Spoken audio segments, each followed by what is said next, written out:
election night. Stone filed a report claiming an unknown person burned the cross. Noli says police last night cited Stone for filing a false police report. Stone's roommate, Azalea Cooley, has recently been speaking out against the hate directed at her house. Just yesterday, she led an anti-bigotry march near her home. Police will not say if Cooley is a suspect in this case. They will only say it is still under investigation. They do say, however, that a search warrant executed yesterday yielded exactly what they were looking for. We had a search warrant for kerosene, lighter fluid, which would have been an accelerant-type material. The search warrant contained sheeting and other similar-type material that would have been used on the cross. It included twine, wood matches, and other clothing articles that might have been saturated with the accelerant. Cooley and Stone did not answer their door. They've apparently retreated back into the house that has been the scene of so much controversy and still is tonight. In Southeast Portland, Larry Shoup, News 8. The charge that the hate crimes are a hoax did not come as a surprise to everyone.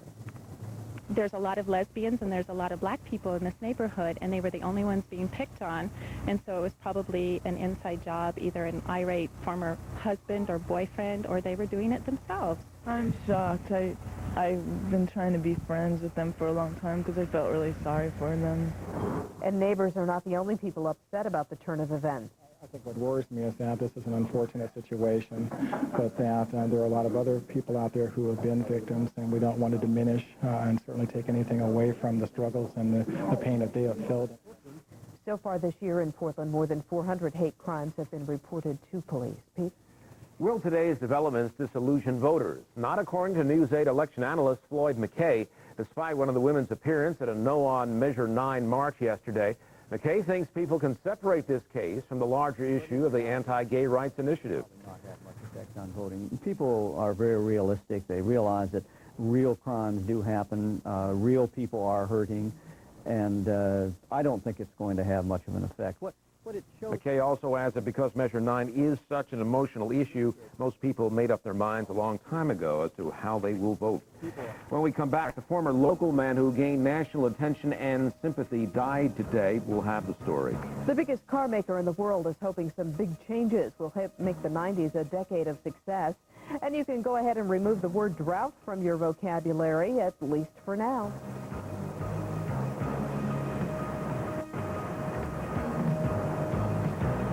At a nursing home in Kentucky where he was living.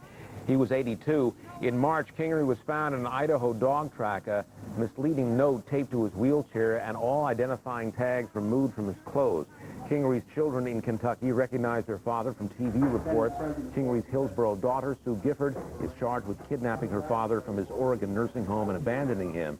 Gifford's trial is slated to begin in November. A woman has died after being injured in a house fire in Southeast Portland, and her sister was arraigned today, charged with setting that fire. Mariel Hyder is facing 3 charges of attempted murder and 1 charge of arson. One of the attempted murder charges may become a murder charge now that Hyder's sister, Donna Geiger, has died. Also injured in the fire were Hyder's mother, 81-year-old Marcel Schmidt, and Hyder's sister, 54-year-old Mary Daly. They remain in critical condition at Emmanuel Hospital. Some people will say it's insult on top of injury.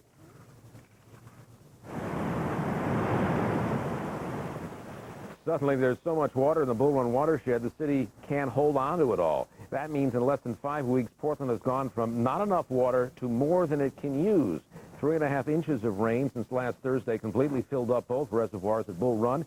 It's the rain Portland needed but never got last spring. How much is spilling each day now? Well, about 1.5 billion gallons, or enough to cover Portland for 2 weeks during the summer.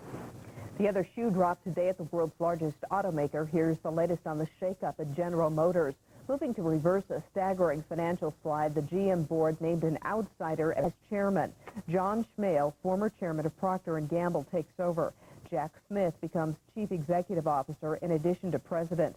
Smith told employees there are no plans to dump any GM's marketing divisions or any distribution systems, but response was still skeptical.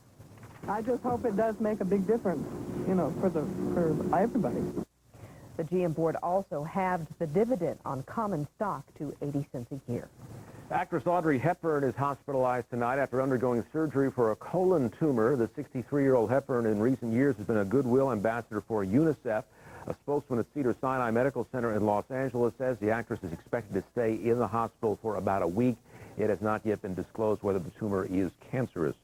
Also in Hollywood, legendary filmmaker Hal Roach is dead at the age of 100. Roach is best known for creating the comedy classics Laurel and Hardy and Our Gang. Throughout his career, Roach was considered Hollywood's Prince of Comedy. He died of pneumonia.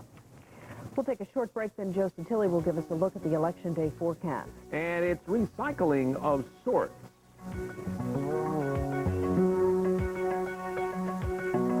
Last scary task, getting rid of all those jack-o'-lanterns. In Las Vegas, they have a very simple solution to that: recycling. RC Farms is happy to take anybody's pumpkins, and they go to a good cause, the pigs.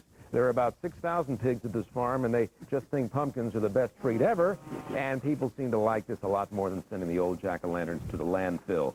Residents just drop the pumpkins in the pig bin, and the animals take care of the rest. That's a great idea. Isn't that great? We have local pig farms. Somebody should think of that around here. Either that or make one big pumpkin pie and give it to the pigs. The pigs. That's who you had in mind for that pumpkin pie, Joe? Yeah, what about us? Pigs? We'll take seconds. Hey, Election Day tomorrow. The weather should not get in your way. Good. A little morning fog tomorrow, but it shouldn't bother you. Get over and get out and vote. It's Election Day. Have to do that. Here's a look at the current readings here at 11 o'clock. In beautiful Portland, partly cloudy skies and 46 degrees. Jones had failed to respond to phone calls and to knocking on her apartment door. A niece called 911. Firefighters kicked open the door only to find Roberta Jones dead on the floor. They thought. Her body temperature was 90 degrees. She was very cold. She was pulseless. She was not breathing.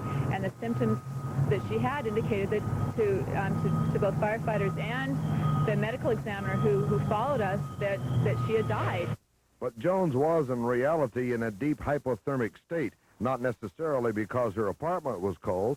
The electricity was working and the thermostat was turned up more than halfway. At Columbia Funeral Home, the worker who had transported the body noticed a slight movement inside the bag. He checked and found moisture where the body had been exhaling. At Harborview Hospital, where Jones was rushed, her niece cannot understand how this happened. This is bizarre. This is absolutely bizarre.